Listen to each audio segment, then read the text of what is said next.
For December the 9th, 2016, we talk about Dishonored 2, the Sunless Sky announcement, and we ask you about your holiday game-playing traditions. Welcome to Level 175.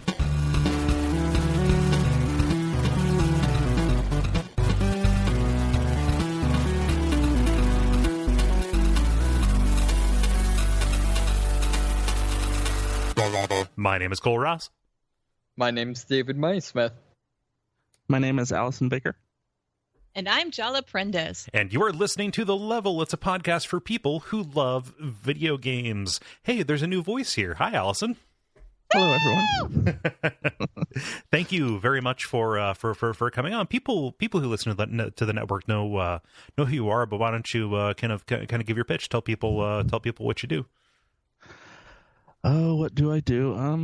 I guess it all started when I started making like Lego fan art for Dark Souls and posting it in the Bonfireside Chat Facebook, and it just kind of steamrolled from there. And now I'm just all over the community. So yeah, everyone knows who I am. LegoDarkSouls.tumblr.com. Yeah, sure. Yeah. So thank you very much for popping in. We had some last minute and not last minute cancellations, but it is nice to roll with the full crew. I was about to ask how everybody's doing, but we talked about that beforehand, and we're not doing too great. So, but you know what? It's girl power. We're taking over. It's exciting. Yep. Oh, and that is just fine. I don't know why I laughed when I said that. I knew she was joking, and then I don't know. Nervous laughter. Yep, I don't know how to do this, guys. No, but no, it's pretty great. I'm excited to get into the thick of this and talk about some cool game stuff. Anybody have any anecdotes over the past week? Well, it's been more than a week, but I also wanted to mention Allison was doing Duckstream. Yes, she did. Yes.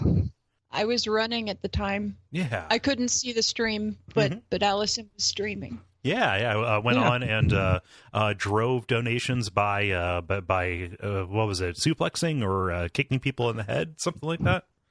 Yeah, I got $1 for every roundhouse kick I did in Resident Evil 4. So woo! Trying to do as many as possible. Yeah. and you did that so I could sleep. You were roundhouse kicking for the cure for tiredness. Yeah. I do what I can. Yeah. Yeah. So, go ahead. This is completely random, but I'm going to pretend this is a legitimate segue. Jala is going back to RE6 inspired me to watch a Let's Play of RE5 because I love that game. And did anyone ever notice that halfway through you have to find this ancient historical artifact, and it's straight up some jungle mask wearing people fighting velociraptors? And no one comments on that. No one in the game. People, I mean, no one in it's a fucking ridiculous thing. Right, yes, it is. No one in the game's wait a minute, dinosaurs? Yeah, it is. I think everybody is kind of a nerd. It's in a world where everything is magical and possible. You're not gonna turn I was about to say turn a second eye to that, but that is not a thing. I guess my wonder is it sort of reminds me of St. George with dragons. This is kind of, I feel like, the equivalent with Resident Evil with dinosaurs, where I'm wait, so are we saying that dinosaur fighting is technically part of the canon? Yeah. Mm-hmm. Yeah. And that's we don't need to go too terribly far into this, but that is where that is where the Spencer family that is where the Spencer Spencer he went and found the stuff to make the progenitor virus from the Plagas there. So you could say that the zombie virus comes from a land of dinosaurs, unless the dinosaurs that you're fighting, I can't remember. Jala, Allison, let me know if you remember this. Were those Plagas monsters that just happened to look like dinosaurs, or was that like a King Kong kind of thing where they just happened to be there? No, I think they were just Plagas monsters. Okay. I like guess that's how they explain everything. Everything is some kind of weird offshoot of, whatever the current virus or whatever is. Yeah. So see, I played all the way through 5 and 6, but I only played a fairly short ways through 4. So I guess I'd never realized that 4 went that far off the rails. Oh, you were talking about 4. Wait, 4? No, I'm talking about 5. Oh yeah, like 4 is a really funny and goofy game, but yeah, 5 totally is. I thought you've played all the way through 5. I'm confused, David. Yes, I've played all the way through 5, and I do not remember dinosaurs, but that's all right. We're just gonna have to be okay. Well, think about it. I mean, once 6 turns into a giant T-Rex, so that's true. Yeah, whatever. And then a giant fly or whatever the hell he is at the very end. Yeah. I mean, okay. Why are you surprised by dinosaurs? I don't know. To quote a wise turtle, the world may never know. Huh. Well, I think that we can move forward with the show. I think we've achieved the requisite number of banters. I've been awake for a very long time, guys. I'm sorry. But we've got the usual kind of show for you, the brief, the multiplayer, and the grind. And we're going to get started with the brief, where we talk about things that are happening in the world of video games around us. Does anybody have a story they want to volunteer? Yay! Go for it, Jala. I have an exciting one. So, over with the weekend, we had the Capcom Cup happen. And that's, the Street Fighter V tournament. And Ricky Ortiz is a trans woman who competed in this Capcom Cup. And she ended up finishing in second place. And I wanted to say thanks first to Lance for bringing this to my attention. He actually shot it over to Dennis, and then Dennis wasn't going to be on the show today, so then it got bounced to me.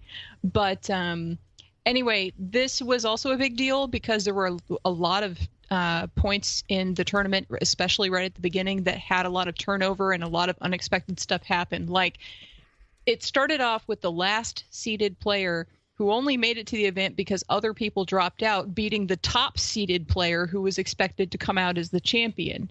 Then right after that, the second lowest seeded player beat the second seeded player, and then the third lowest seeded player beat the third seeded player. So I mean, like, everybody, so they were just proceeding in kind. Everybody was just tumbling and knocking over all of the top people from, like the rankings from before everything started going down. Yeah. And not only that, but it was an all-American victory. Like, Americans took over the whole damn thing. Japan and all of Asia lost this one. So that's like a big deal. That's, not something that's quite as common. So anyway, it was like an American versus another American battling for the top spot. And even like the casters who were, dictating what was going on or talking about what was going on, the announcers were thinking that the Japanese players were going to win because that there's no way that America could take over the entire thing. But that's what happened. The overall winner was a guy whose nick is Knuckledoo, a 20-year-old who has a preferred character for each type of opponent, meaning that he put some serious pre-planning into the whole thing because he was toggling between 3 different characters depending upon who he was fighting. Wow. So it's not just like so he can't just be like predicted, right? Yeah. And not only that, but he knew the strengths and weaknesses of whoever he was up against because, he was using an appropriate character, to counter them.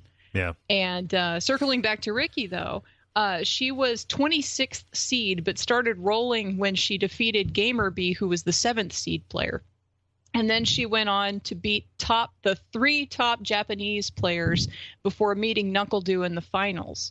And I watched some of her matches, and she's just so composed. It was so awesome to watch because, even the Japanese gamers and all the other people that she was fighting, like their emotions were all over the place. And just no matter if she won or lost, she was just super cool and collected.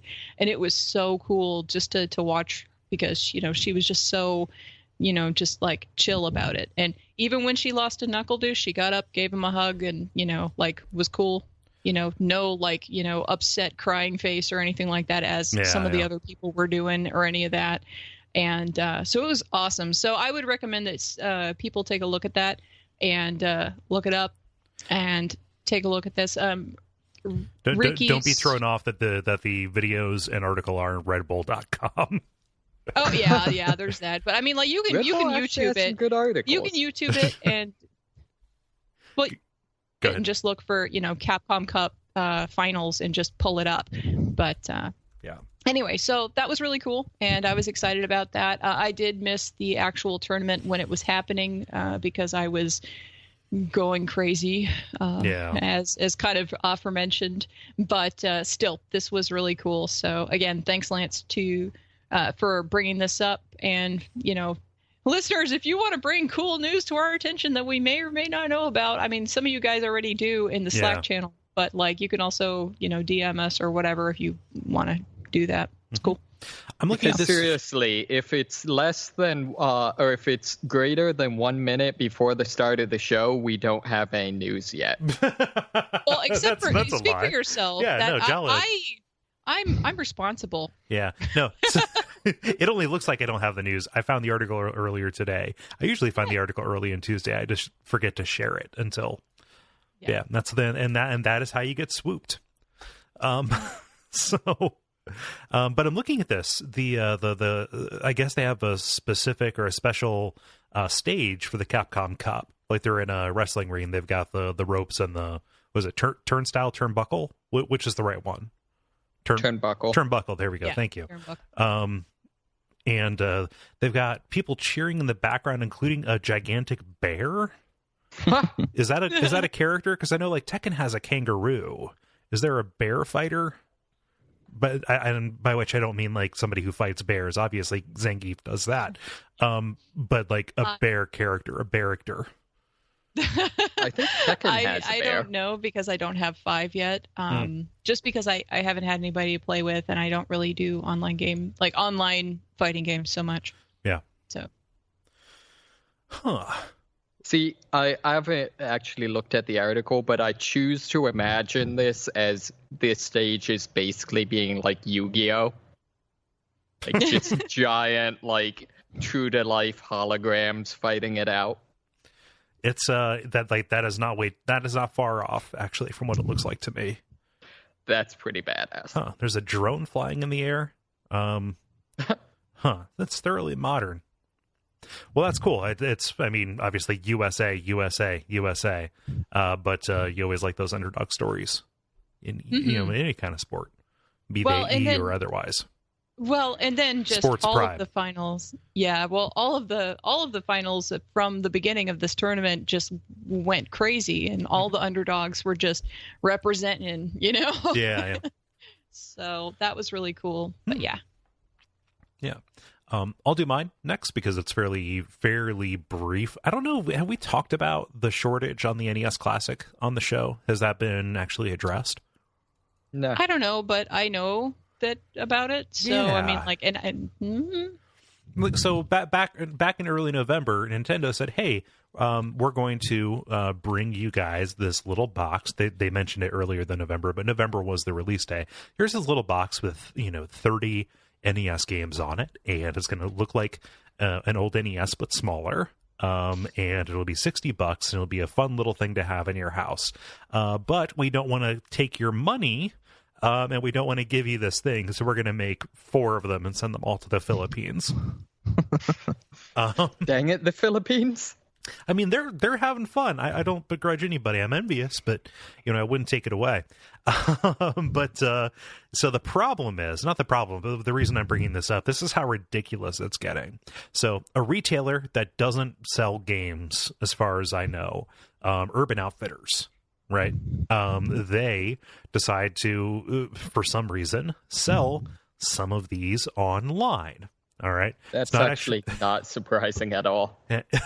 I don't know Urban Outfitters. I was getting confused with American Apparel. They are all about the hipster retro stuff. This is it. I would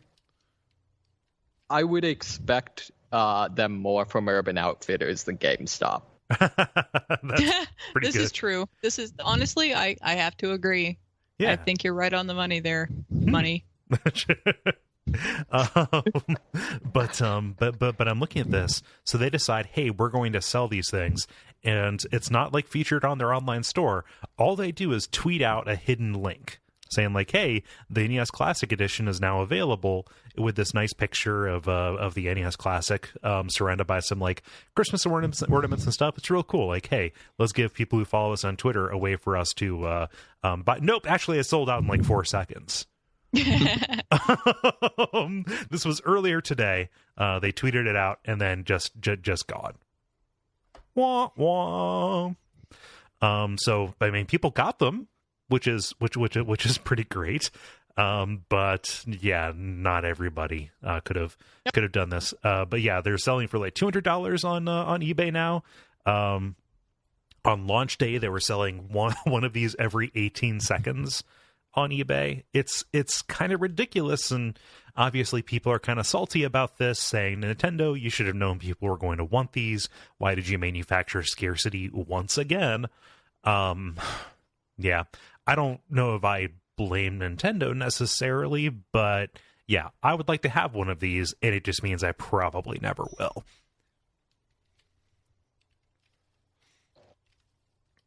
I didn't give you guys anything to say. I think oops. Am I crazy for wanting this? There was just a depressed. There is just a depressed and lonely pause of darkness and wintry death. So Allison, you said you want one too. You haven't picked up one of these because you're somebody who I know who tends to pick up stuff like this, or has more game hardware than most that I know. Yeah, it's an addiction, but I haven't been able to find one of these yet. Okay. Yeah. I know I'm not a big retro gamer. I don't exactly because all of the games are available already, right? Mm-hmm. So I know I think I'd actually prefer not have this, honestly. The less things I can have in my life, the less things there are to make me crazy. I suppose. I mean that I have a lot of sympathy for that outlook. I also have a lot of affection for the NES, and so I would like to have one of these sitting on my desk so I could play some Punch-Out every once in a while. Yeah. Now, am I correct that Greg, like you said, most of these are available like via digital download and things like that, but am I correct? It seems like I read that the way the hardware is on the NES, like actual old NESs, they basically all will inevitably like break down eventually, or something like that, or like the cartridges corrode or something like that. The problem with a lot of the original old school NES, God, I hate that. A lot of the original NESs that were shipped, the ones that kind of loaded from the side, as opposed to from loading from top down, something like the spring breaks down or something breaks inside the console where it doesn't make proper contact with the connectors on the cartridges themselves, and so that's what led to a lot of the failures where you would put in a game and it wouldn't start up, and people would take their cartridges out, blow on them, and put it back in. It wasn't the blowing on them that actually solved it. It was reseating the cartridge and pushing back harder. Oftentimes, okay. Yeah. But yes, anything that you find now that is like a custom piece of hardware, because the patent on the original NES is up, that loads from the top is not going to have that issue. Okay. Yeah. Huh. Yep, and that was a long-winded way to explain a thing that pretty much everybody knows. I'm not throwing shade at you for not knowing that. It's just like that is for people who are crazy about like old hardware stuff like that. Sure, like that is a known thing. That top loader I is used super to have to shove another game in on top of the game that was in my NES to make it work. Yep, or use a second controller because those were a little bit narrower. It was easier to kind of wedge them in. Yeah. Huh. Yep, it was a boneheaded design on the original NES, except they had video out, like a composite video out, and that was kind of bizarre for the time to have that on such a small, something that wasn't incredibly expensive. Huh. Yeah. So yeah, Urban Outfitters decided to do something cool, and they drew heat for not having enough. It's just bizarre. Hidden link, one tweet, gone in like seconds. Oh, well. David, what you got for us? Sure. So the folks that make Sunless Sea, Failbetter games have announced that their next game is going to be called Sunless Skies.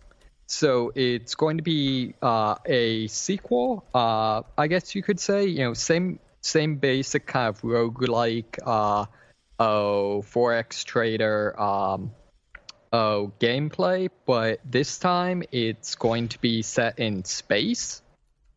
I was going to say, is it going to be space because it's sunless? Yeah, so that's actually why I was kind of wondering, because the kind of the world they're in does have airships as part of it already, but it is kind of in an underground cave, so flying around doesn't seem like that great of an idea. So apparently the plot is that the Trader Empress abandons London and goes to space to found a new empire. And they've said that their depiction of space is going to be inspired by C.S. Lewis and I think Wells, they said. Now the cops are coming to get you. Yes. Oh, I'm sorry. I do have background noise. Yeah, you're fine. It's just always funny when that happens. I do that to Gary whenever a motorcycle starts up in his neighborhood. It's just fun. Yeah. It's fine. But they're basing it on C.S. Lewis and H.G. Wells. Yes. Yeah. So it's going, and they've said kind of going to be a bit more of an Art Nouveau type of look. So it's really yeah. And it's really interesting. Their blog for Failbetter Games is actually really worth reading, because they do a lot of really good kind of, I guess, essays on game design. Cool. So one of them they do for this one that's really interesting is going over their analysis of what they've learned from Sunless Sea, which kind of the big takeaway they had is the game's all about kind of venturing into the unknown and sailing off and maybe finding ports or maybe getting eaten by pygmies, but then after that you inevitably have to sail back to London with all your loot. Yeah. And that ends up after you've done it a couple times kind of dragging. So the big change they're making is they're going to use more of a hub system this time around, so that that kind of alleviates some of it. Right. But yeah, I'm really excited. I'm a big fan of kind of the Fallen London world. I'm a big fan of the company. I'm a big fan of C.S. Lewis's space trilogy, so a lot of things I like going into this. Yeah, they're manufacturing your own personal like mind trap. Like they've got your number. Exactly. Now, if only this could be foretelling that Wizards of the Coast is going to resurrect Starjammer. Spelljammer? Spelljammer. I'm sorry. Oh, never listen to Monster on my podcast, because we shit on Spelljammer all the time. Yeah. Really? It tends to have some really shitty monsters in it. Mm-hmm. The monsters are awesome. They make no sense. They make less sense than RE6 monsters, but they're still adorable. we're just looking for different things. We just have different. Oh gosh, now I feel like I have to defend my stance on Spelljammer. Oh no! The monsters that make no freaking sense. I also have no love for that's kind of what I'm looking for. I have no love for the Gith either, and those play a large part in Spelljammer too. So it's it's a thing. I've got reasons. Oh gosh, awkward. I love it because both of you have like laughter in your voice, but there's this weird nervousness on your part, Cole. There is, because it's totally not my intention to make anybody feel bad for what they like. Oh Lord. Oh man. It's okay. It's fine. No, this sounds great. I haven't played Sunless Sea, but I have a lot of respect for what it is, and it's one of those things where if it caught me in the right mood with enough time, I would totally go for it. So this sounds again like that Art Nouveau kind of thing is A+. This second one sounds more like my jam than the first one did. So like I didn't ever play it, but I looked at it after hearing about it so much, and then I'm like, this does not strike my fancy. I will move on now. And that's Did you say it exactly like that? More or less. I mean, Jala has an inner monologue and speaks in third person sometimes. So. Oh, cool. Thanks for bringing this to our attention. Mm-hmm. Yeah. Allison, how about you? I know we gave you very little notice, so if you have not been able to prepare anything, that is understandable as well. Sure. I just guess I'll mention that the PlayStation Experience happened this past weekend. Oh, cool. And I don't know if anybody else saw, but they announced, or I think they'd already kind of announced it, but they showed a trailer for Last of Us Part 2. Oh, wow. Yeah. I saw Steven tweeting about that or Facebooking about that, whatever. So. What details do we know? Joel and Ellie again. Okay. We don't know who is the main playable character. It's a pretty short trailer. It just shows Ellie playing guitar, and then Joel walks in and she looks at him and says, "I'm going to kill them all," or something like that, and then it just cuts to the title. Maybe it's time for me to actually dust off my PS3 and play the game that Allison mailed to me. Oh yeah, I forgot about that. Sitting on my shelf right next to Metal Gear 4, which sometime after Marathon, I swear. I just need some time. I'm with a lot of people in the notion that I don't know that it really needed a sequel, but I'm still interested to see what they do with it. I don't know that we needed a sequel with those same characters is my big thing. It feels like we got that just even with the way that ended, no spoilers, obs, but I really liked the uncertainty that was brought in with that, and any more time that we spend with them after that point just increases the likelihood that we're going to get more information than I think I want about them or that world, you know? One thing the creator, Neil Druckmann, had said was that he saw the first game as being about love and that this one would be about hate. So. Okay.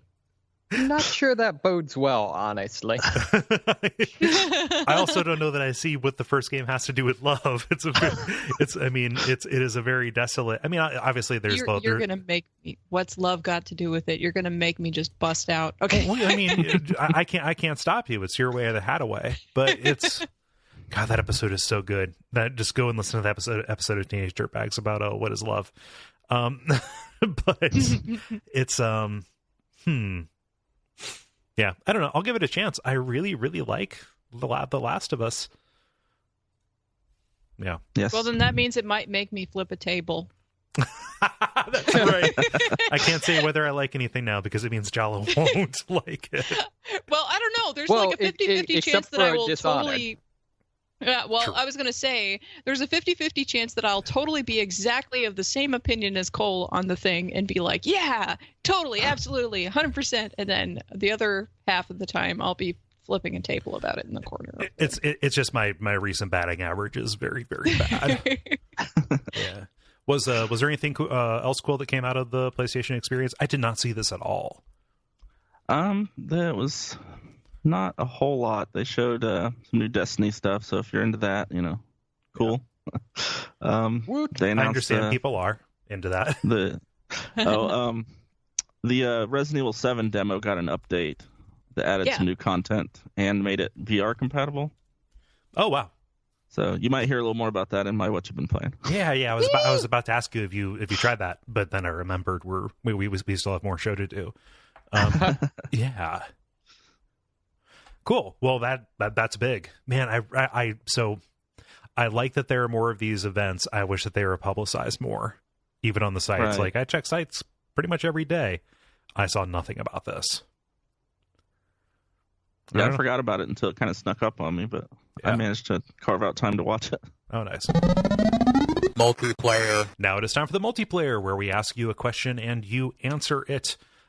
This time, Jala, you put up the question that was suggested by Greg P. Yes, I did. And it is, what are your holiday gaming traditions? And it can be any holiday, not necessarily the holidays we're rolling into. So. And that was the question that you and Greg decided to ask the nice people. Sorry, I have to say it. Otherwise, again, no, it's fine. I just had to make sure that got in there. The nice people. I'll pick up here. So Greg answered his own question, saying, "I first got Castlevania 3 during Halloween night in 1990. To this day, I still play it and beat it every Halloween. Also, since I got Legend of Zelda for Easter in 1988, I play that every Easter, and I also play a lot of retro games that I originally got on past Christmases on each Christmas Eve day now to relive the past." I about said relieve the past, and it's a different sentiment. Has pastitis. Yeah, so what Greg is outlining is an untenable pattern where every single year that passes, when he gets new stuff, he has to play the same thing at the same time. It's like Groundhog Day, except not. Yeah. I don't know.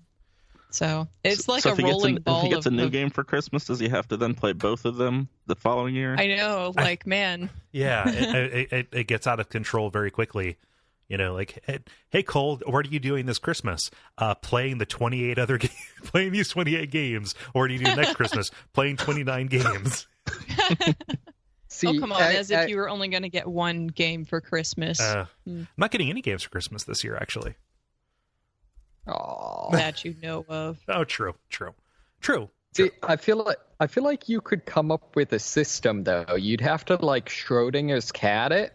So you have to attach an unstable isotope to your Amazon account so that there's no way of knowing precisely when you bought the game. That way you wouldn't be obligated to play it. What you're describing is something that I think would actually be useful, which is kind of a mutator for Steam, where it just randomly decides what you're able to play. So it actually focuses you. There's an algorithm that says you ought to be playing, and it's like, well, I've got no option, or I've got I can choose from 2 of these 3, and they're just going ahead. That would make me flip even more tables. I would get so mad. I could actually see that being like an interesting experiment, though. Mm-hmm. Like, especially don't you try to limit me, I'll kill you. Fuck you, I won't do what you tell me. Exactly. I won't even do what I think I'm going to do when I open up Steam. So Steam can't tell me what to do. So you don't let yourself govern myself. No. Allison, what does Steven say? Okay, Steven says, I don't really have a set tradition, but this year I'm excited to have everyone in the family take turns falling out of their chair when they try PSVR. Are they falling out of their chair because they're dizzy, because they're so blown away by it that it's like one of those old-ass commercials where they get blown through the wall? Or, what kind of scenario? Okay. Or do they just, fucking trip or something?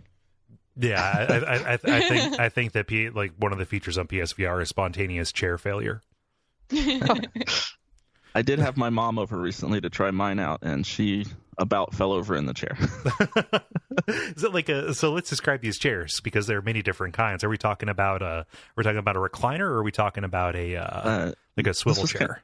This was kind of a standard, just like wooden, like kitchen table chair. Okay. Yeah. There's actually a guy here at the house that's working on a meditation app that's basically like you put on a VR headset and all of a sudden you're on a beach and a voice is like doing a guided meditation for you. It's actually pretty cool. And you're not sure, and you can't relax because you're not sure if somebody is sneaking into your room and stealing your shit. Sure. I mean, except for when Dennis is getting you drunk, is that a problem you often have? See, it's a miracle because when Dennis came over for Duckstream, he didn't take anything. He was too busy with the hats. Yep, he brought hats. Oh. So that's the secret, you read about, vampires with garlic and, werewolves with, silver with Dennis. His weakness is hats. Yep. More hats you can have in the room. Yeah. Let's see here. David, what does Ragavan say? Ragavan says, do food comas count as a video game? Happy holidays, everyone. Thank you. Why don't you do Sam's as well? Sure. Sim says, if I remember to, I played through Snatcher at some point over the month. It's Christmas themed, pretty short, and contains concentrated amounts of Kojima. That is a really, really good tradition, actually, Sam. Yay, Sam! I'm not familiar with it at all. Like, what's the overall premise or whatever? We did it on Watch Out for Fireballs. It's like a visual novel kind of thing that is literally just Blade Runner. It is what if Hideo Kojima made a game that was Blade Runner. It's very good. Like Sega CD emulation is kind of a bitch, but I wholeheartedly recommend it. That's funny because when we did that, we played it over Christmas too. We put that in as a short, low effort one for December. That was a fun one to listen to, that episode. It was a lot of fun to do. Jala, what does Roop say? Roop says, I try to complete Gabriel Knight 1 and 2 every Christmas. I want some context for that. There is no context. You don't get context. Moving on. Okay. You have to combine the random items in order to get context. Tell me about context. Yeah, no, those are both very good games. I like them a lot, but I would like to just put playing Gabriel Knight 2 in front of your family, and they're like, what's going on? Let's see here. Paul writes, in Christmas 2000, my wife and I were newlyweds and had recently moved to Albuquerque. We got a Dreamcast and Shenmue that year, and it snowed on Christmas, which is a novelty for two Texas kids. And we stayed in and played in a snowy Christmas-themed town in Shenmue. Now, my oldest daughter is playing Shenmue on that same Dreamcast this holiday season. Oh, that's adorable. Aw, how cute. It's the circle of life. I'm all singy this episode. Let's keep moving. Allison, what about Gustavo? Okay, Gustavo says, cover myself in blankets, drink alcohol, play video games, and wish this season passes faster. But at least this year I'm flying to see my family, which is nice. Yeah. I just imagine just like a mound of blankets with a couple of eyes and like a controller and a crazy straw leading from a flask into just the dark opening of the blankets. Right. Yep, that is pretty awesome. I like it. Oh gosh, David, how about Tim? Tim says 2 traditions. I always play a Legend of Zelda game from start to finish during the month of December. This year I'm replaying Majora's Mask on 3DS, and I spend an afternoon on Christmas Day playing whatever video games I got that morning with my family. Nothing says Merry Christmas like a green tunic victoriously toppled with a golden Triforce. Link, not toppled. Link mystery. Link mystery. Yeah, he puts that I in missed there that too. part. Yeah, yes. Yeah. Everybody's singy. I like it. Well, I mean the Yes, Tim is singing. I'm acting as a conduit for his singiness. That's fine. It's fine. Somebody was singing with me, and that's okay. Yeah. A new a Zelda game with that. That's completely doable in a month. Props. Well, yeah, I mean, Majora's Mask only takes 3 days, right? Yeah. And then you're done. It's a very weird game. Jala, what does Derek say? One way or the other. Derek says, this time of year I play a Final Fantasy game. I think I'll stick to Final Fantasy 15 this year, but usually I play through 7 or 8. Those two games hold a very special place in my heart, and this season always brings out my most sentimental and nostalgic feelings. Silent Hill holds a very special place in my heart too, but chances are I played that back in October. That's pretty close to what mine used to be. Now I don't really have one of these, but my answer would have been like, oh, I pick a JRPG to play through. So like, oh, I'll play through like all of Chrono Trigger and Chrono Cross during December. This is like back in college, you know, like when you had some time and shit. Yeah. When that time wasn't earmarked for for other stuff. But like, chances are, you know, I was playing a JRPG to get myself mentally ready for the JRPG I was going to get that winter or that Christmas, you know? So, So yeah, that would have been mine. Now I have nothing. Ouch.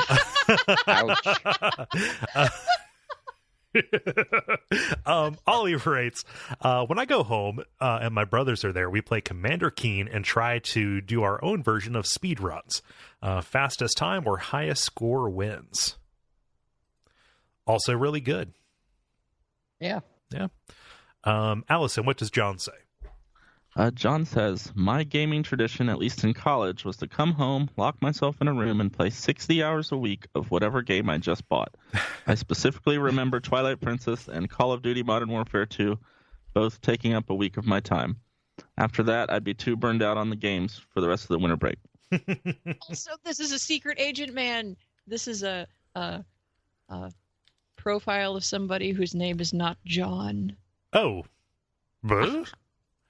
It's a longish story, but it's pretty neat. And he's a secret agent. It can't be that secret if you know his status.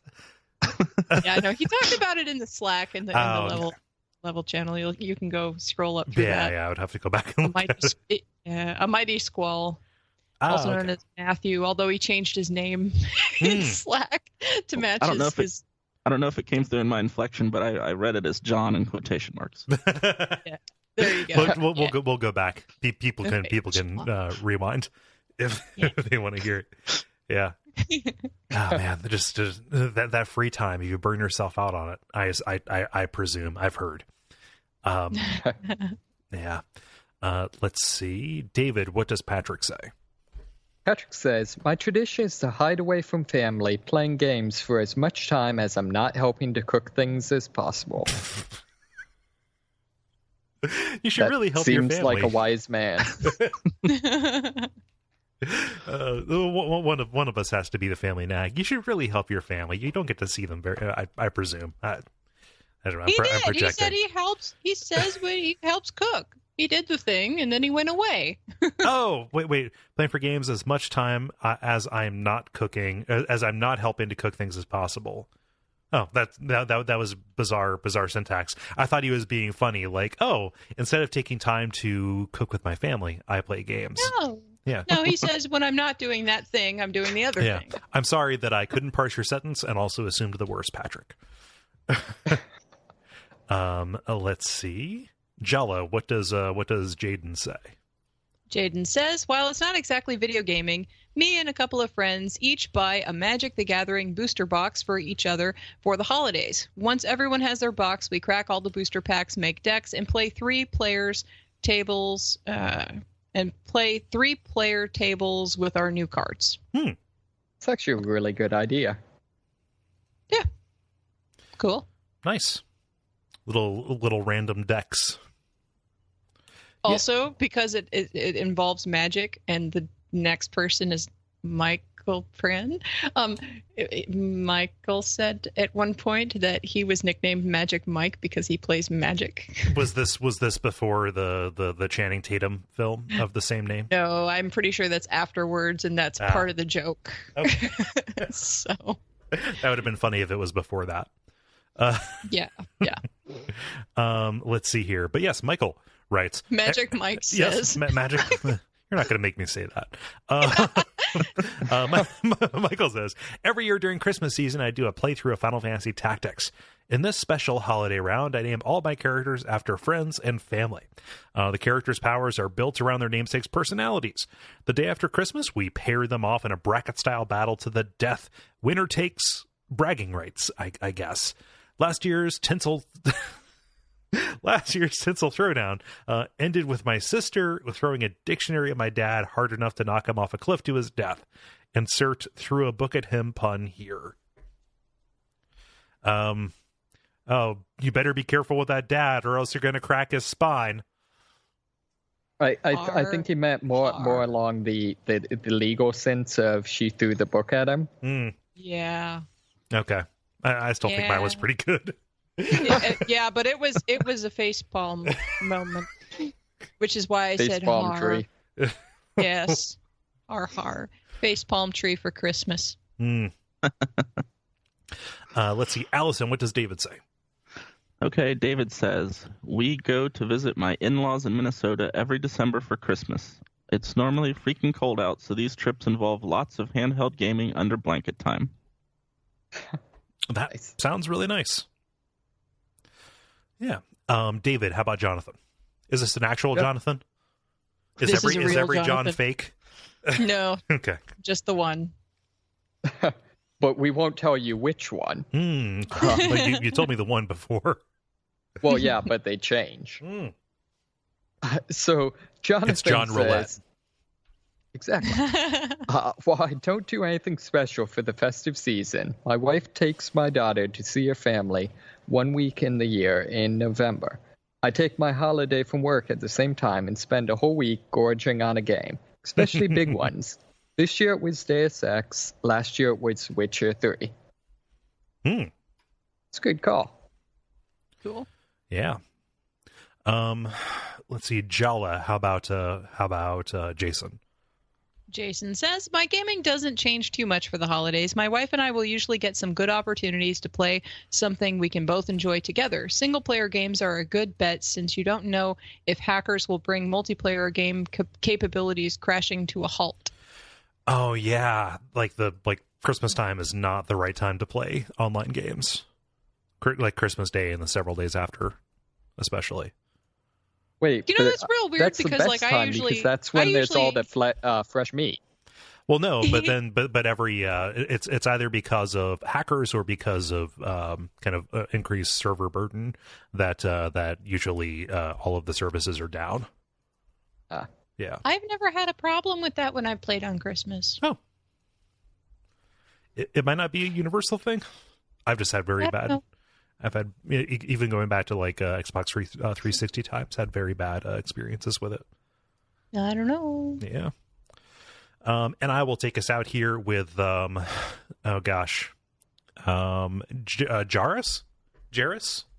I'm sorry if I mispronounced your name. Every year on my birthday, I take the day off from work to catch up on gaming that I've been wanting to do.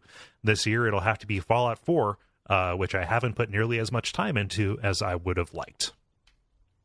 All this extra time off people are taking, I think I should do the same. And not only because I will lose my vacation time if I don't. Yeah. Well, I've already given mine, or my non-one now. How about you all? Like anything that you return to in these in these cold times? Allison, how about you? I can't really think of any specific traditions. I would just... when I was young, I'd usually get a new game or something, so I'd just sit there playing it all day, pretty much. Yeah. David, how about you? Yeah, I don't think I really have any, honestly. Nobody likes traditions! Break the mold! Down with the man. Jala, how about you then? Come on. Do you have one? I had to scrounge and think about it. I don't always do it, but every once in a while, when I do actually think about it and feel enough urge to go dig out my Saturn, I will play Christmas Nights at the applicable time of year. Oh, yeah. Sometimes. Although now that's on the HD remake too, so I think you can just do that. But it's fun to play that.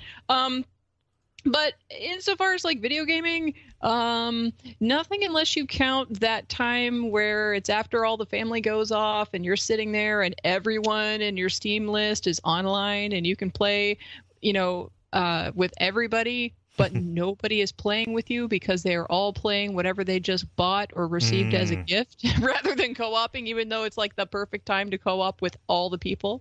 Yeah. But so everybody's in their corner and you're just looking at your friends list like, oh my God, it's fucking lit. There's like all these people here. It's like, but nope, I'm playing my gift card. Yeah, right. Well, my family tends to do trivia every holiday, and if my sister happens to be around, she always brings board games, like specifically Senet, which is like her favorite board game, and Chinese checkers, and I don't know how to fucking play either one of those. So the next time she does that, I'm going to bring out Nefertafel, which is a board game that she doesn't know how to play. That I like. You stand in your corner, I'll be in my corner. Well, she can teach me about, because Senet is a game from pre-dynastic Egypt that is basically one of the oldest known board games and is my sister's personal favorite game ever. Okay. And so, every time she brings it over and tries to teach me, I never remember it. I never retain the knowledge of it from time to time that she has ever brought it over and to play it. So, and then Nefertafel is basically Viking chess. So that's how the easy way of explaining what it is. So. That's what I play. Yeah. So, yeah. I always really like Christmas afternoon and evening because, like a lot of families, my family does all their stuff like in the mid to late morning. And then I always leave to go do Christmas at my dad's. And then I come back and my mom's side of the folks are almost always out at a movie. They go see movies on Christmas. I don't want to go spend Christmas in a movie theater. So what I end up doing is just like usually kicking back and playing a portable game or something like that. Like it is a very relaxing, quiet, meditative time. Well, see, my family usually does everything that they're going to do on Christmas Eve. That's when we celebrate. We don't do anything on Christmas Day at all. Oh, yeah. So, yeah. And the thing about it is that this year, Christmas Eve is the day of my longest run before the marathon. We're supposed to be running 29 goddamn miles. So I am going to be probably passed out in a corner this year. So that's my story. Yeah. Huh. Well, thank you everybody for writing in. And as we get up to this, obviously we'll wish this again, but hope everybody has a fun and safe holiday, or this doesn't go too crazy getting ready for this stuff. Because by God, have you left the house lately? I hate going anywhere or doing anything in December because just everything is way too hyphy. But yeah, if you want to participate in these, go to facebook.com/thelevelpodcast and look for them to go up on Tuesday afternoons, courtesy of Jala and Dennis, and sometimes from the people who recommend those questions. Thank you again, Greg, for submitting that for us. The grind. Now is time for the grind, where we talk about the games we've been playing for the past period of time or so. Allison, because this is your first time here and because you gave us that very tantalizing preview back there during the PlayStation Experience side of things, going to volunteer you to go first. Tell us about all of your gaming experiences. I would limit it to the past 2 weeks or so if you can. I don't want to cover all 30-some years. Okay. Well, I'll start with the Resident Evil demo. I don't know how many people have played that. I played it on the Duck stream. Yeah.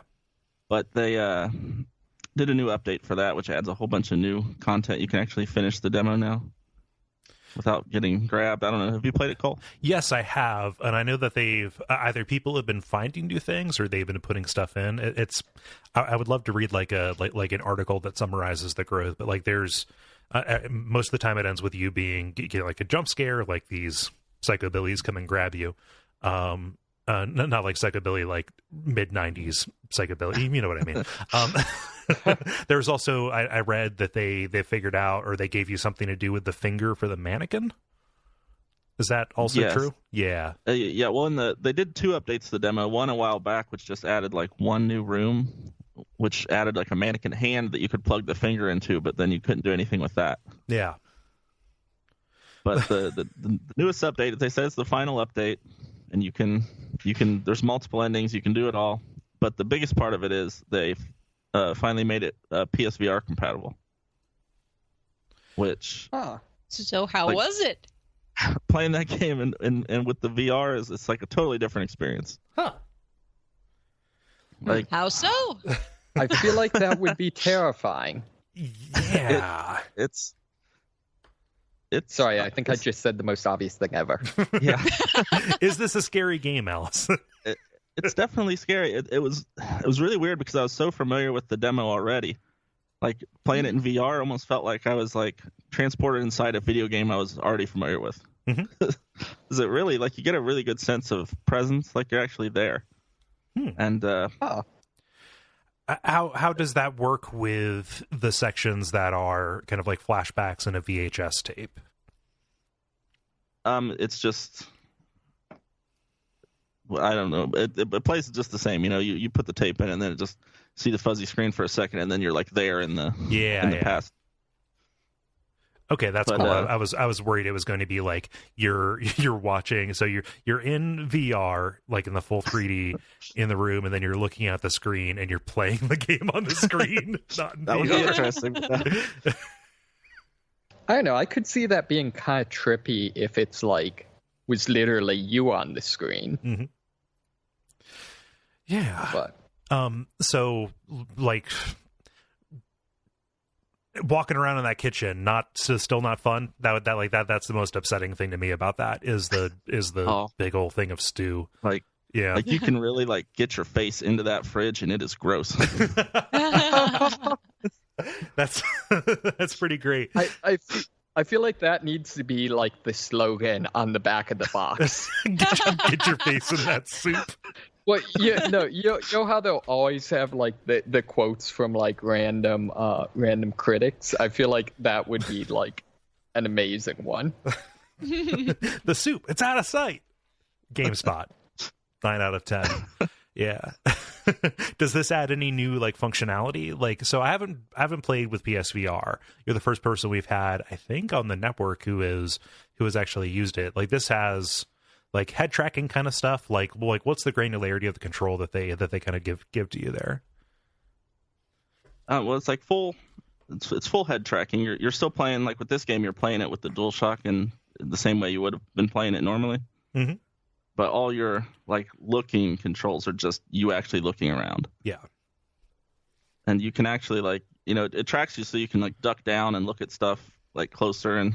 Oh yeah. That's pretty cool.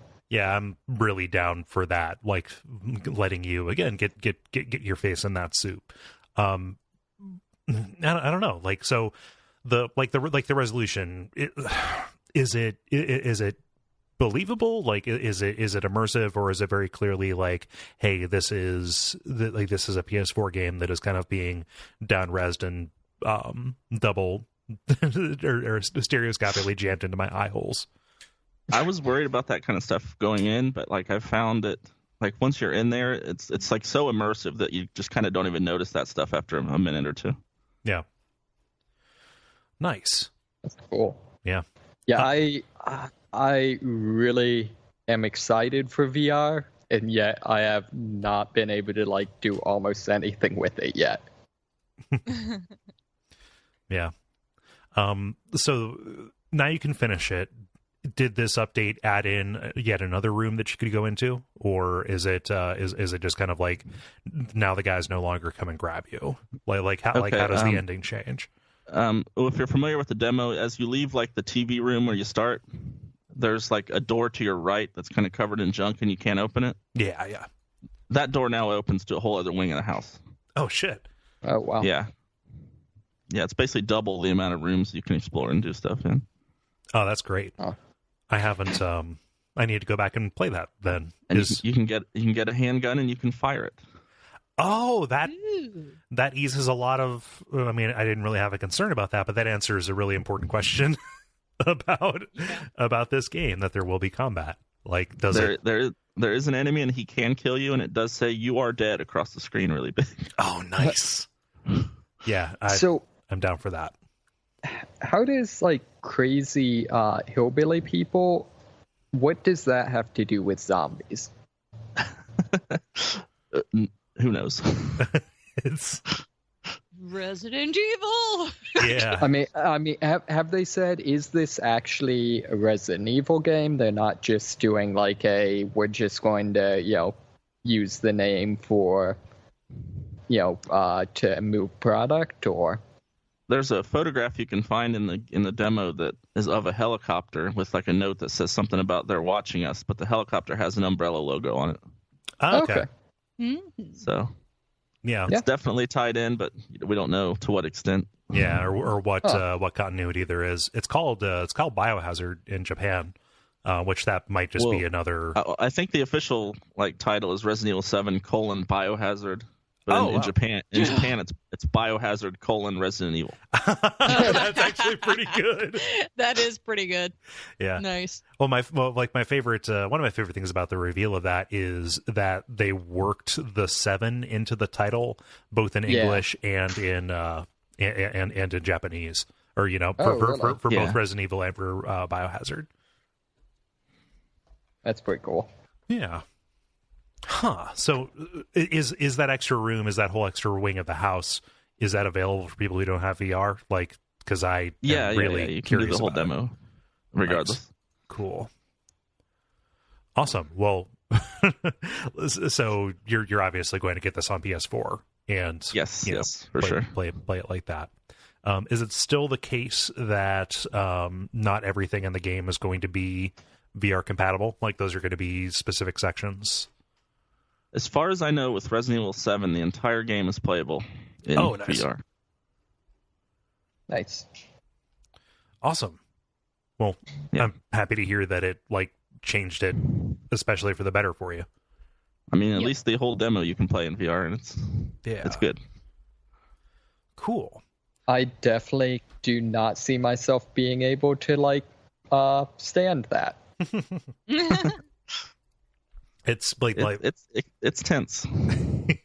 I would totally get one, Yeah. except for the fact that I just don't have time to play that much by way of games right now. I mean, I am playing games, but I can't justify the cost right at this point, especially with some of the other stuff I got going on. So it's one of those things that I want to get sometime, but I don't know when the hell that's going to be. But you'd also need a PS4, and you have to.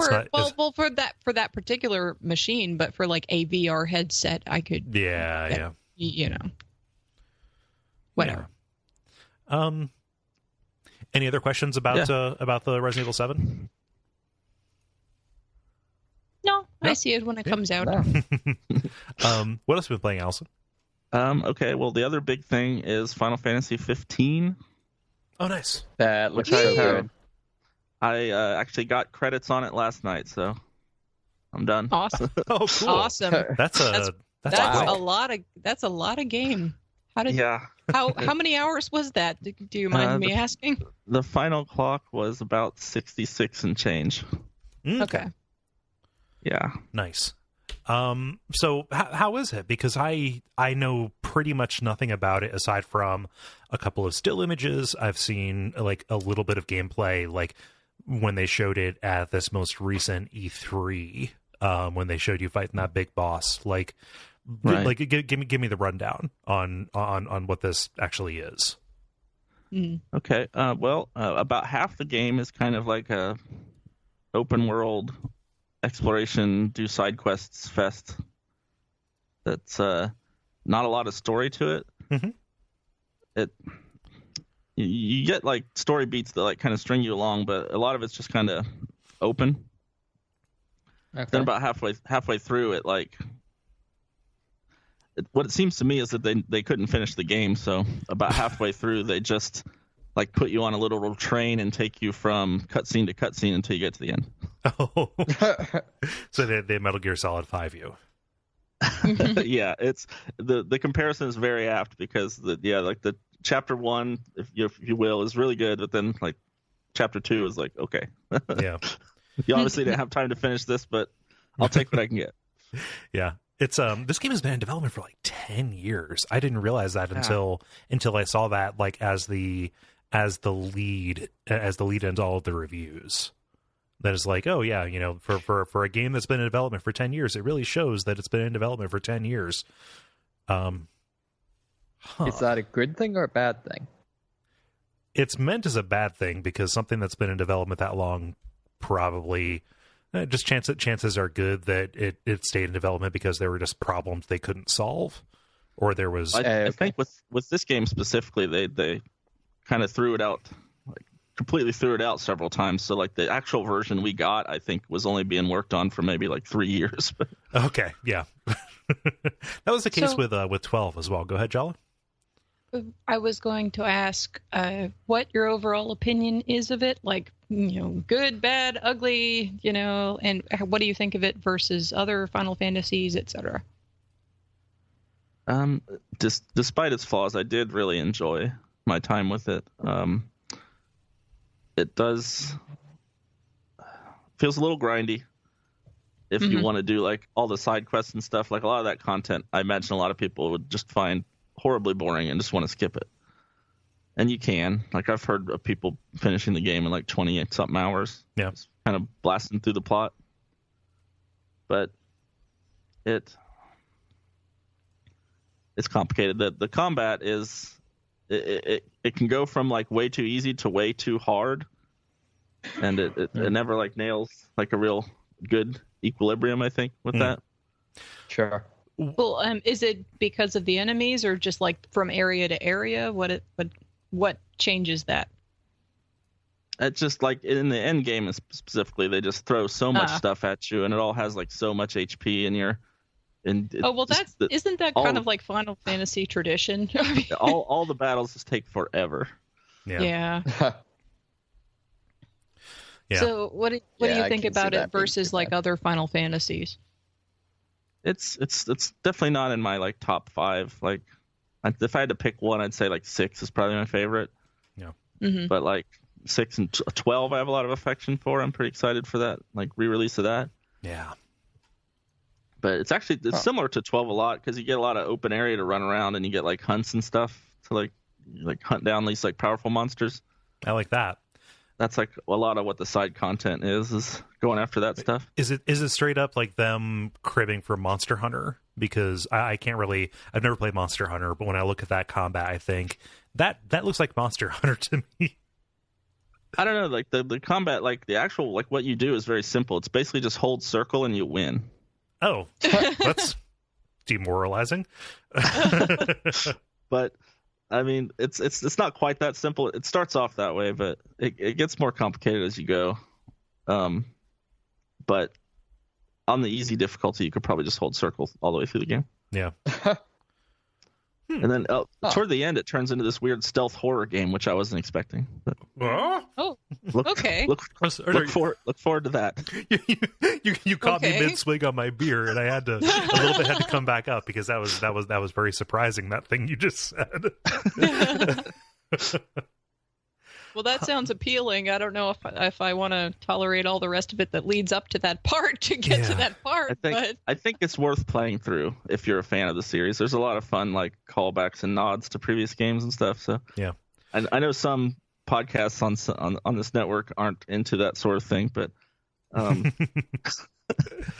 I don't know. It's been done so much in Final Fantasy that it feels like there's enough precedent for it that I would, right. I'd be going in there just like, to experience the heritage almost of that. Like, oh yeah, this is Final Fantasy, and it reminds me that it's Final Fantasy every second, and that's fine. Like a lot of the game, you're just driving a car around on the open road, and you can blast the soundtrack from any of the previous games. Okay, well, that's a little much.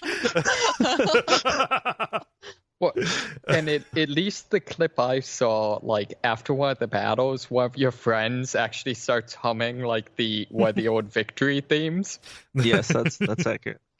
That's, I think, the best part about the game is like my favorite part of the game is like the banter between the 4 characters. It's, like you really get a good feel of like their relationship together. Oh, good. Yeah. It seems like they put in a lot of effort with some of the animations to go with that. Mm-hmm. Mm-hmm. Yeah, for sure. Well, Sure. So how's the storyline?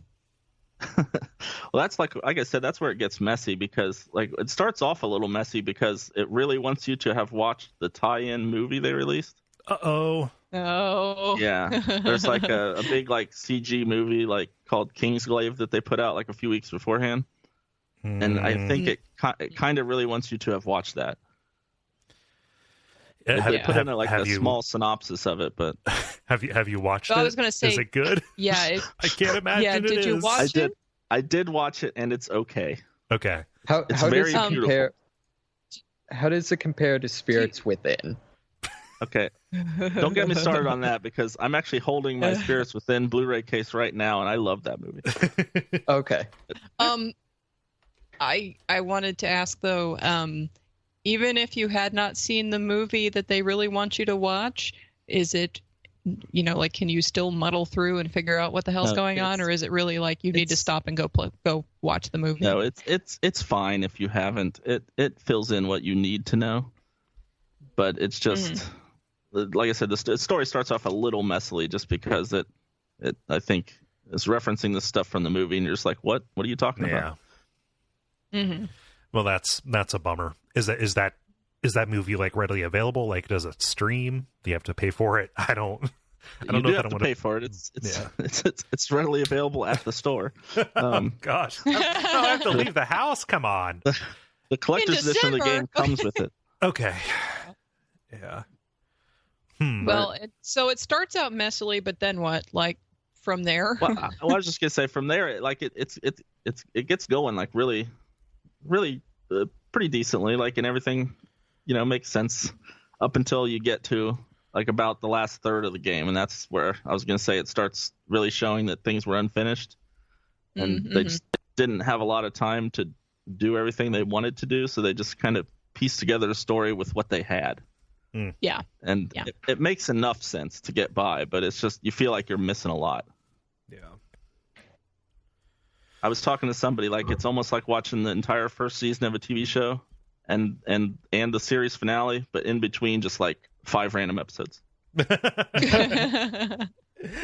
Yeah, what it sounds like is it's the first season, but then like they had no idea if it was going to get renewed for a second, so they had to figure out a way to close it up in the final week of production. Yeah. Like that's I don't know, you're not inspiring a lot of confidence with it. Like I'm still excited because it looks like a really beautiful game. It is beautiful, that's for sure. Yeah, and it's fun. It's fun to play, but yeah. Mixed feelings. I don't know. I did like it. Yeah. Anything else? It scratches the same itch that like exploring in Dragon Age Origins gave me. Like, the story in that game was whatever, but I just had like fun just kind of exploring all those big maps they give you. Yeah. I could see that. That's probably what I would be doing because I'm Jala. Did you have anything else, Allison? One more quick one. I got The Last Guardian and I started that. Okay. Yeah, I saw your post about that. Early impressions are not. I've been struggling a little bit with it. But I'm gonna stick it out. Mm-hmm. It's. I feel like that's the real reason Ben isn't here tonight. Probably. Well, I don't know. That sounds like a really downplayed response compared to like your trash fire comment. Well, I got angry because a lot of the game requires you to like give this like beast commands and like you have to interact with it, and it just wasn't following any of my instructions, and the whole thing was falling apart for me. But yeah, I got a text message. So the reason why I don't think that that's going to happen, I got a text message from Ben earlier today at like 8:30, and it is like a GameStop listing, and it's like some kind of website where they're listing the ratings of stuff that came out recently, and it says 7 good, and his literal commentary on that is do do do do wah. So I think I'm not going to speak for Ben. Based on what Ben has said right now, I don't think that he's too terribly pleased. But you could tell by listening to him when he talked about it, he wasn't He kind of divested himself of hype. Yeah, Yeah. I think the most damning commentary I've seen is maybe it was the Polygon article or something, just had like one of the headlines or whatever was that they, at the very least, they did a excellent job of simulating dealing with a cat. Wow. All right. Dealing with. Yeah, that's a good way to put it. Huh. Yeah. The camera can also be really terrible, but I mean, that's kind of par for the course for them. it is a beautiful game. Yeah. So how much time have you put into that one? Probably only a couple hours. Okay. I really just wanted to play it a little bit and then get back to Final Fantasy because I knew I was close to the end. Yeah. Nice. Huh. And like I said, it frustrated me, hence the Facebook comment Jala reference. Trash fire. Yeah, unplayable trash fire. Oh no. That was Yeah. that was maybe a bit of an exaggeration, but Shots That's okay. fired. That's okay. I totally rage post about whatever is irritating me, even mildly, all the time on Twitter. Yeah. So it's fine. Let's see. Jala, it's been a while since you've been on, so I want to throw to you as well. Okay. Well, okay. For Jala's co-op corner, I finished the main Portal 2 co-op with Greg. We will go back through the extra courses sometime. I don't know when exactly. Very busy lately. But eventually, we took a peek at them. We'll go back to them at some point and then finish up the rest of it at some point. You notice the image for the multiplayer this week was also a Portal 2 reference? I Ooh. did, yeah. There's layers. Okay, and it was Greg who suggested the question. Ooh.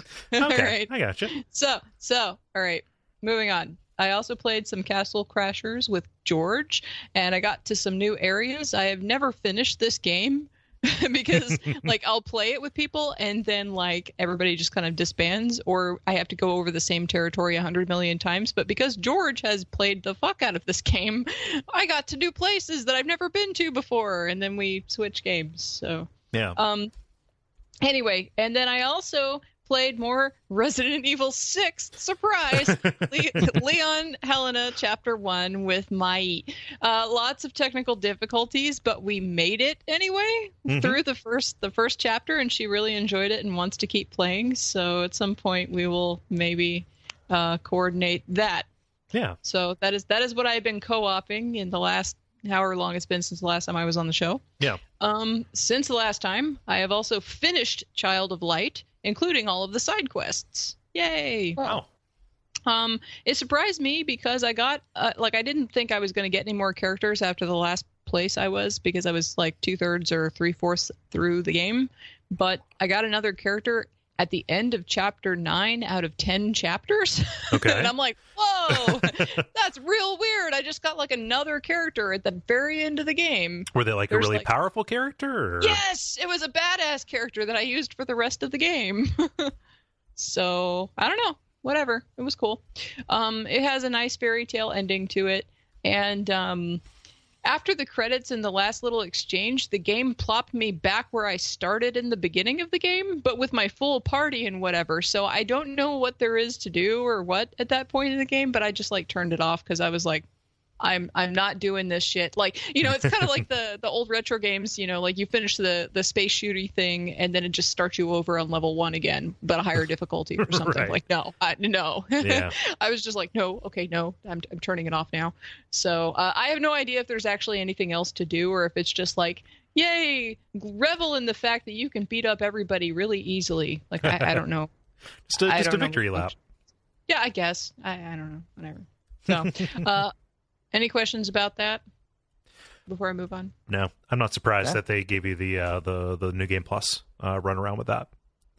Okay. Yeah. Well, and then the other thing I've been playing, because I've only been playing a couple of things, is I've been playing Dishonored 2. I said I wasn't going to get it, and then I said I was going to get it, and then I said I wasn't going to get it, and then I picked it up anyway because David was talking about the first game when I wasn't here, and then Jeremy was talking about it on Dark Insight, and then it was just like it got in my head, so I like bought it the day before Thanksgiving and then installed it so I could start playing it. Nice.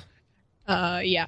So anyway, I'm playing Emily. I'm currently halfway through mission number 4, about 12 hours ish into the game, and I know that's like a ridiculous clock for the where I am in the game, because like I take a long time, but that's because I go through and then I explore all the other places that I could have gone. So I just go through the entire level all over the place before I actually finish out what I'm supposed to actually do. Right. So anyway, when I started playing this, I wanted to play as Emily because I wanted to see what was different, because Corvo, you already play him in the first game, so I figure, all right, he may have like a new power or two, you know, but like he's more or less going to be like that guy I played in the first game. I want to see what's new about Emily, and she has some cool new powers, but honestly, I like my traversal stuff, and I like some of the things that I used in the first game so much that I'm like immediately picking up, okay, I want to get, you know, dark vision leveled up as far as I can, and I want to get my, you know, she has a blink equivalent, so like her blink equivalent, you know, level that up real fast. So I only more recently got one of her new powers, or one of her powers, that is called Domino. Which basically you can link the fates of different people starting out with 2, and then as you level it up, you can link up to 4 people, to where if basically you kill one of them or you put them to sleep or something, then both of those people, or all 4 of them, you know, depending upon how powerful you have it, will have the same fate. So that's really useful. She has some other cool powers too that, like I said, I haven't unlocked yet. That I want to explore, but you know, other than the differences in the powers, like this plays just like the first game does. You know, it's very familiar. It seems kind of like an extension, you know, with improved graphics and, you know, basically blood flies in place of rats. And then like some new powers. And I mean, like, I know that the powers, because I was talking to Stephen about this a little bit, the powers, once you unlock all the unique powers that are new to this game, it really does change the way that you play the game. Because I mean, think about it, with something like Domino, that really changes, you know, your approach to how you go through if you can link up, you know, these people and knock a couple of them out at the same time or what have you. And, you know, there's other powers that she has available to her that I have not unlocked yet, because I was getting my staples out of the way because I like my traversal so much and whatever. So once I get there, like later on in the game, that's really when I think that's going to blossom for me and really start showing me some new tricks, you know? Also, I like how they call them blood flies rather than mosquito hornets of hell. Because they should be mosquito hornets of hell, because they're basically blood-sucking things that live in a bloody hornet's nest, and then they infect humans and lay eggs in them, and then they burst out of their dead body in a vile cloud of Old Testament pestilence to eat the face off of anybody who's hanging out to watch, and it's pretty cool. Nice. They're a lot better than rats. The rats are still like around. They kind of hang out, but like they're not. They're a big part of Corvo's moveset, from what I understand. Oh, okay. Well, then that explains it. But also, there's a bone charm you can get where like you can kill blood flies and rats and then get like, I don't know, energy or something off of them. But anyway, there's also labs and stuff where people study these things everywhere. So there's like every once in a while you'll come across like a doctor's office and there's just like blood flies in a container, you know, where they had them, you know, they were keeping them to study them, and then like a dead person on the table whose body sometimes will explode in blood flies that come after you or something. You know, that kind of thing. So that's kind of fun. You mentioned that Elizabeth doesn't have blink. She has an equivalent. Like, how is hers different? It's not really. It's just called something else. Okay. It's like Far Reach or something like that, but it acts like blink. It's the same thing. Yeah. I think it's funny that they feel the need to change the name of it, even though it does the same thing. Like, okay. It could just be, whatever. So anyway, I like the carriages. It makes me feel like I'm on a roller coaster. There's carriages from place to place, and it's on like, you know, these rails, and it goes up. It's like, and I feel like I'm about to like, you know, have a drop on the other side, but then it's just a station. Yeah. Sad. Well, anyway, I'm playing on a low chaos run, but I'm not really strict about my non-violence. Big surprise there. If it becomes inconvenient, I kill them. Right. So, and actually, this one dude I recently hit. Yeah, well, this one dude I recently hit with a tranq dart exploded into a pile of rats, and that was interesting. Oh no! It was just like a bunch of rats walking around in a human suit. I guess because he just like poofed, and he was a dude who they were like, oh, be careful about Paolo, blah blah blah, and then like, you know, I hit him with the tranq dart to make him fall asleep, but then he just like exploded, and I actually reloaded that part a couple of times, and I was like, wait, what the fuck? Did I somehow just, you know, have the wrong bolt in my thing? No, he just explodes into rats no matter what you do. Yeah, you knock him out, and he turns into rats. And so the best part is that Emily's like, hey, where'd he go? Like it was a magic trick, and she's just like not phased at all by the fact that he just fucking turned into a giant pile of rats. And I'm like, but he's not vanishing. I mean, like, it's a magic trick, sure, but he's not vanishing. He's turning into a pile of rats, and then all of a sudden the rat skittery music with the, you know, screechy sounds comes on, and then like it starts eating the bodies of all the people that you put to sleep around him, and then just like runs off in a big terror or comes after you and tries to kill you. But I was up high, so it was okay. That's ridiculous, Jala. Well, anyway, so that's a thing that happened, and oh, and Emily and Corvo talk in this one, and I want to see what Corvo's campaign is like. I want to know if he has to go to all the same areas as Emily, or if he has new areas, like how Resident Evil has split campaigns and they're totally different totally different games basically within the same one. Also, I want more cosmic horror whales in my life. I've seen a few of them, but I want more of them. Right. I liked how in the DLC in the first one there was a live one. I wanted to release it. Remember when I was talking about Free Willy? I wanted him to go ape shit and kill everybody. I wanted the whale as my ally. I don't think that happens in Free Willy. Yeah, I don't think that they don't send Willy to the whale disassembly plant. Damn it! Number 5 is alive. Okay, anyway. I want to see Dishonored co-op too. That would be so cool. You could wreck some shit. That would be like really hard to program and get it to where it's actually still really challenging, but it would be so neat if they would actually ever do that, even as like Lark, even for a little bit. And the Outsider is around, but he seems less cool this time. Kind of like, oh hey, it's that guy, you know? Like, yeah. I guess it's just probably my general tendency towards disenchantment over time. Like, I'm less impressed by stuff after a while, unless I'm really, really enthused by it, or it's absolutely absurd, and then I just get giggly because it's very silly. There are also people who are kind of upset that they changed his voice actor. Yeah, I noticed that too, and I'm not like upset about it. Like, oh my god, I can't believe they did that thing, but like, I like the first voice actor better. I will say that. Yeah, and you know, he has these weird black eyes with no pupil, iris, or white eye at all, so he looks kind of like a bug. So he looks like he looks like a guitarist or bassist for Limp Bizkit. I want him to turn into a blood fly. Wouldn't that be so cool? Well, shoot him with the tranq dart. Yeah, you know how to do this. Be the change you want to see in the world.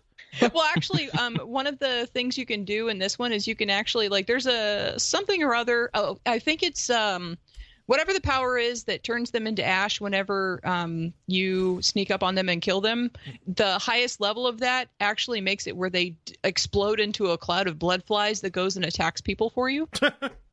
So I haven't leveled that up because I don't really kill a lot of people. So it's not really worth it for me. When I go on my super violent rampage, I will totally do that. But yeah. See, what I'm wondering is what happens if you use Domino and then tranquilize rat explodey guy? Will everyone explode into rats? No, I think it's probably just that one dude who's like programmed for that. Yeah, but you know, like that one dude that's kind of disappointing. Who has been the walking pile of rats for his entire life. Enough to the point. Yeah. Well, especially because Emily's like, well, where'd he go? That just tells me that I'm going to see his ass again. Mm-hmm. Oh yeah. So, It's gonna be like so those Houdini splicers, except with rats. Yeah. Yeah, check the something ceiling. Yeah, right? Yeah. Well, anyway, I was up by the ceiling. I didn't see anything. I can tell you. Yeah. Because you know me, you know me from all the other times I talk about games. I'm like way the fuck out of the way when I'm shooting these fools. Yeah. So I need to. So this is revealing stuff. We just announced this on the episode of WAF that came out yesterday. We're reviving Watch Out for Lens Flare. For one time, we're going to do an episode about Dishonored 2, and I need to go get the definitive edition for the PS4 because I haven't played the DLC, the one with what's his name, Kiefer Sutherland's character. So I need to do that, and Amazon is out of stock, so I have to take my chances going to a store like an animal. a store. The worst. So that's all. It sounds like you're having fun with it. Like, that's great. Well, like I like the world and the traversal in the game continues to be fun for me. So I like to just, bop around and do whatever. And it's fun. Yeah. I enjoy it. And it's an extension of the first game insofar as I have played so far. I am looking forward to the parts where it is more than that and gives me new things new verbs, Yeah. But do they still have non-violent but still somehow more fucked up endings for individual missions? They're so far okay. So I'm on the fourth one so far. The non-violent ending for the mission I'm on right now seems pretty fucked up, but the other ones so far really haven't been all that exciting to date. And that's actually something that I talked with Steven about, because he was saying that he liked how in the first game it kind of felt like the non-violent endings were Mask of the Red Death, kind of whatever, Edgar Allan Poe kind of creepy ironic shit. Yeah, and kind of thing. And in this one, there's only a couple of missions, because he played through the whole thing. There's only a couple of missions where he felt that the non-violent endings held up to that same standard. Yeah. So, but I don't know. I haven't played all of the missions yet. There's I think 9 total, and I'm on 4. So, and I'm halfway through 4. So I'm almost halfway through the game, but I'm not all the way through yet. So yeah, let's see. Huh. But I'm presuming though that Corvo probably has to just go through the same areas, which is kind of sad. I want new areas or something. Although it doesn't really make sense for there to be new areas, I guess. But there might be maybe they would take a different approach, like a couple of different levels, Yeah, or like the same levels but from different angles, or like with different parts of them opened up to you, possibly. Yeah. Wow. That's some kind of change to make it not just now this time with this power set and voice, Yeah. So Nice. I don't know. We'll see. Awesome. Anything else? Nope, that's it. Cool. I mentioned it earlier in the episode. I have not done very much of anything again with getting ready for the holidays and playing a shitload of Neverwinter Nights 2 and Mask of the Betrayer. Still just more Pokemon. Like, it's still delightful. I haven't gotten very far. I just did not just, but since last week, I passed an island trial that so there was still a fight, but again, they've gotten rid of gym trial kind of things, or gym leader fights. So you're like at the top of this volcano talking to the fire type guy, and his whole thing is like, oh, I love to dance. Here's what I'm going to do. I'm going to dance with my Pokemon, and you have to, we're going to dance twice, and you have to tell me what is different about the second dance. What? So you're watching the animation, and like the difference in the first one is very subtle.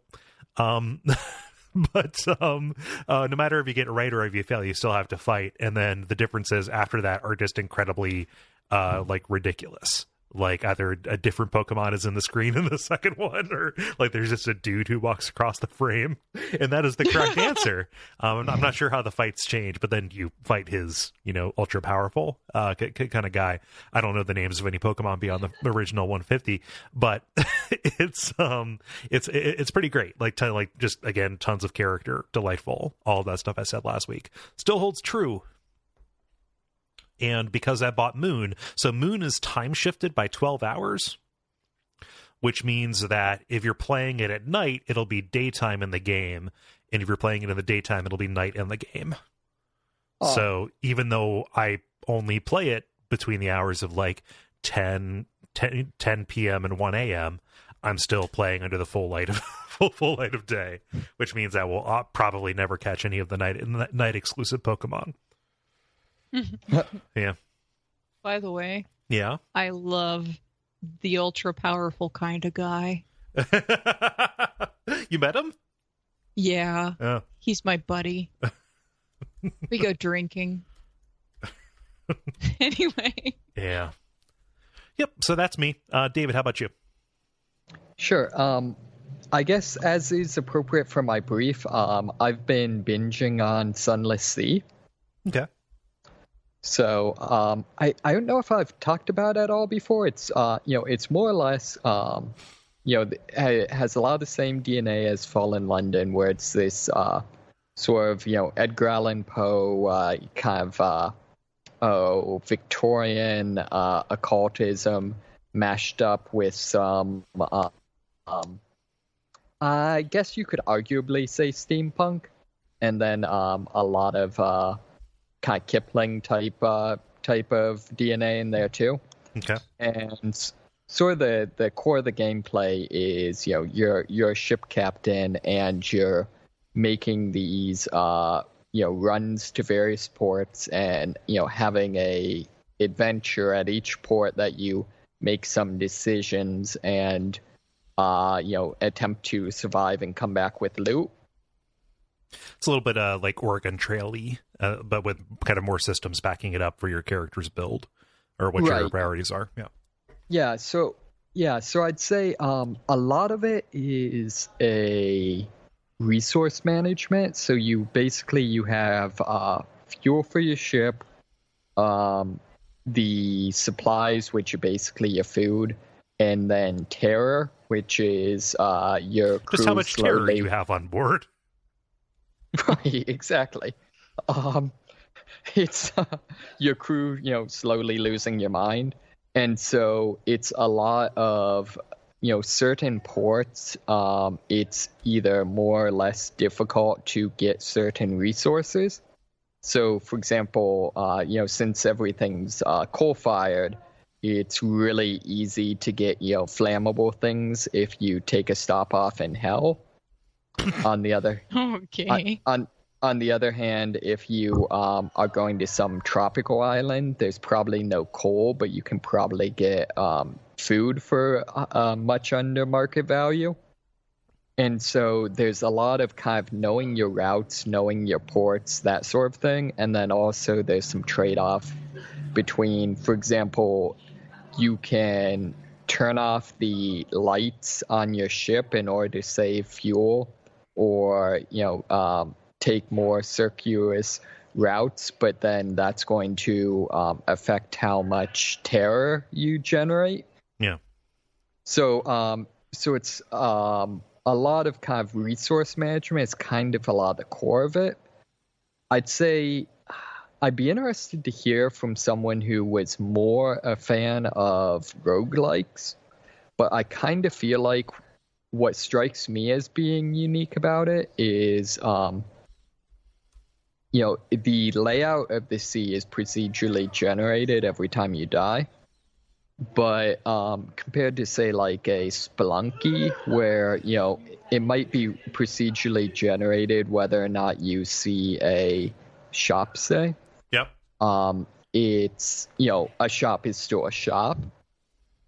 Whereas in this game, since each port is an actual, distinct location, it's going to, dramatically change viability of different shipping runs. Certain items only become particularly profitable because they can be traded at different ports for other items. So if those ports don't happen to be nearby each other in this run, it might not be viable to exploit that source of profit. Yeah. So has the basics of that changed a lot in the expansion and stuff? That I know you talked about that last week, that they've kind of Sure. added kind of new stuff. Is that just like new fiction and mission kind of stuff, or are they kind of like messing with the way that you interact with the world that existed before? I'd kind of say somewhere in between. It seems like one of the biggest changes is that at a lot of the surface ports, there's missions that send you to the other ports. Rather, I should say, send you to like underwater cities and ports. Okay. So there's a little bit more of an explicit like quest structure, or like and kind of more direct stories this time around. Okay. There's also a little bit of difference because you can't necessarily see the port from the surface, so they're a little bit harder to find, and you don't have as strong of an understanding of what you're going to expect there. Okay. And I'd also say since this is effectively higher level content, a lot of this stuff is a little bit darker and a little bit more dangerous. Okay. So there's a lot of ports that, for example, every action you take there builds up some stat that has some negative side effect that you eventually are going to have to deal with. Okay. So, like, for example, there's one of the places I just got to is like basically city of Scrimshaw, and it's this giant bone city that people have been etching the history of the world in, and it's free to enter, but you can't leave without leaving a part of yourself behind. So basically, when you go to leave, you either have to like spend a whole bunch of your like stats or experience, or like chop off one of your fingers. Okay. It's like so there's a lot of like just weird stuff like that. Yeah. Does that make a difference later on? Is there can you not answer the trivia question that happens to have the answer on that particular thing? That's a dumb reference to a thing barely anybody has played. I don't know about that reference, but yeah, there's for all of these there's various far-reaching consequences. And from what I've seen, a lot of the game is kind of the fact that you don't know, you don't have any way of knowing how these are going to affect things. Similarly enough, there's a lot of instances where like I'll find myself without enough fuel and food. And it's like, I'm going to, sail off in this direction, and hopefully I'll find an island that I can get some fuel on. Yeah. So, I just throwing out like a couple of highlights so far. I've kind of took sides, sided with the rats in their war against the guinea pigs on one of the islands. That's absurd. And I am now advising them in how to build a successful culture. Yeah, so I advised them against prohibition, and in favor of housing projects. Let's see. I found a island where all mail that is lost at sea eventually ends up washing on the banks of this island. Mm-hmm. And I'm currently investigating. It appears that the mail has been washing up there for thousands of years. And so I'm, trying to investigate why that's happening. I actually went, they just had a Christmas event where I basically ended up with a snow person that I which was cool, except that they were, melting. So I had to go to. I thought you were going to say I got a snowman on the ship, and that was fun. Except he's racist.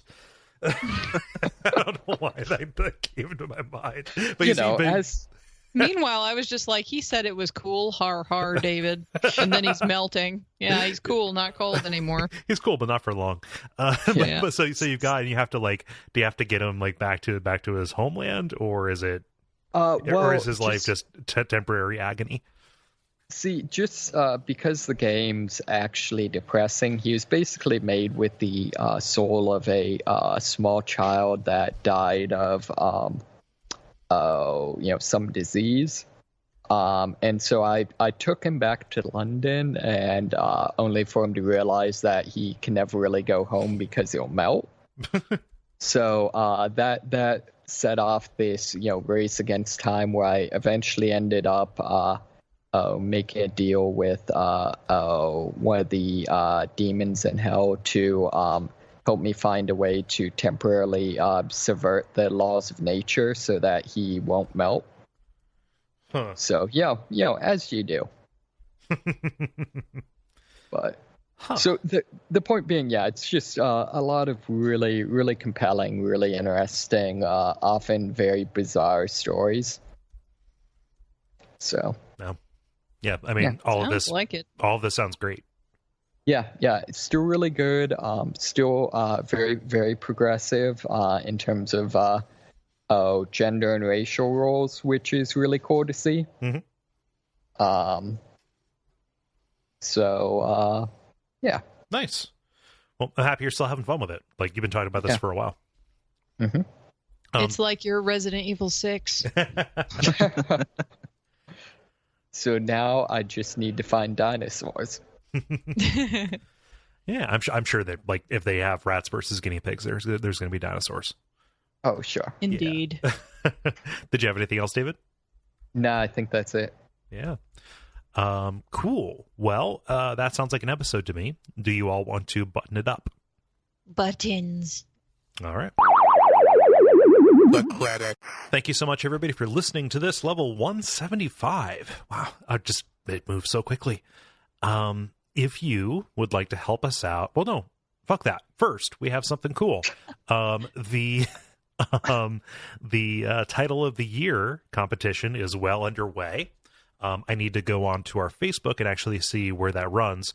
I need to actually tweet that out as well. Just watch our social media channels to see where this is at. So if you're a new listener, first, welcome, thank you. But if you're a new listener, go and check this out. We vote. We take every title from the previous year's worth of shows, and we put them up, and we have people select hey, what are my top 5 favorites? And then we do nothing with that information besides announce a winner. The trick this time is we have actually collected all of the alternate titles for every single episode because I keep track of that now, and we have put those in. It is so big, the list in there, that that SurveyMonkey won't let us put them all on one screen or on one answer. So we had to split them apart. So I don't know if we're going to do a tournament bracket kind of thing, like the top the top 5, and then just kind of go along, do a little runoff kind of tournament, and then put that up against the winner from the main ones, just to find out. But it's all in good fun, and it's mostly just to kind of go back and look at all of the out of context goofy shit that we say. It's self-congratulatory, we know, but that is a quick survey you can take a walk through memory lane with us. Especially for Ben, because Ben's face is on the thing. Yeah. The statue, it's like an Emmy statue. It's a polygonal Emmy statue with Ben's head photoshopped onto it. Oh man. So do that. Like us on Facebook so you can check out the multiplayer questions when those happen. Rate and review, and I think most of all, tell your friends. You're gonna be seeing a lot of folks over the course of the next month or so, and if they like video games, say, hey, I know these people, they do a thing. It makes a huge difference for us. Allison, thank you so much for joining us. I appreciate it. We should do it again. Yeah, thanks for having me. Yeah, Definitely. So we usually do the Twitter thing, but like if there is a place where people can find you, where would you like them to find you? You can find me on Twitter. That's fine. I'm at Allison by proxy. Yeah. Yeah. Well, let's go ahead and do the do the whole outro thing then. So I've been Kole Ross at Kole Ross on Twitter. I've been David Mysmith at MySmith777 on Twitter. Allison already said hers. Yep. And I'm Jala-chan in places. Yeah. I'm not going to say it, Twitter because you already know Twitter. Damn it. You've heard it already. Let's move on. We're almost done, Jala. Stick around for some titles.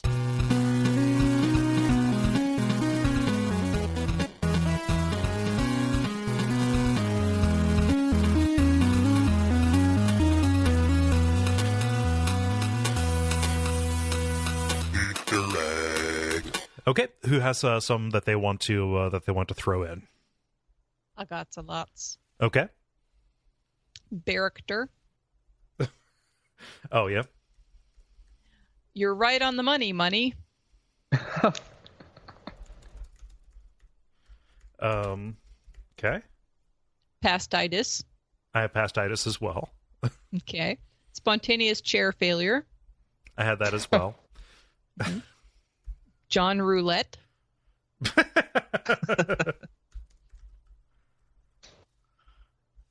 Get your face in that soup. I have that as well. I like that a lot. Mosquito hornets of hell. Okay. Old Testament pestilence. Ultra powerful kind of guy.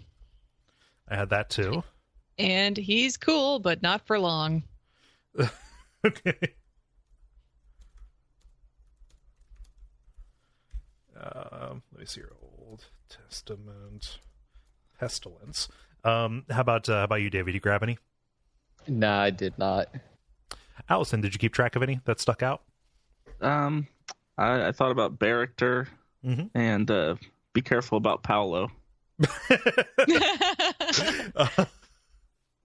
What was that? Be careful about what? Paolo, the guy who he's the rat explodes guy. into rats. Yeah. Oh, yeah. The Rat Man. Yeah. I think Get Your Face in That Soup is pretty good. Yeah. It's something Allison said. It relates to kind of a cornerstone of what she brought. Yeah, I think Get Your Face in That Soup. Any objections? Do it. I'm Nope. pro that. Cool.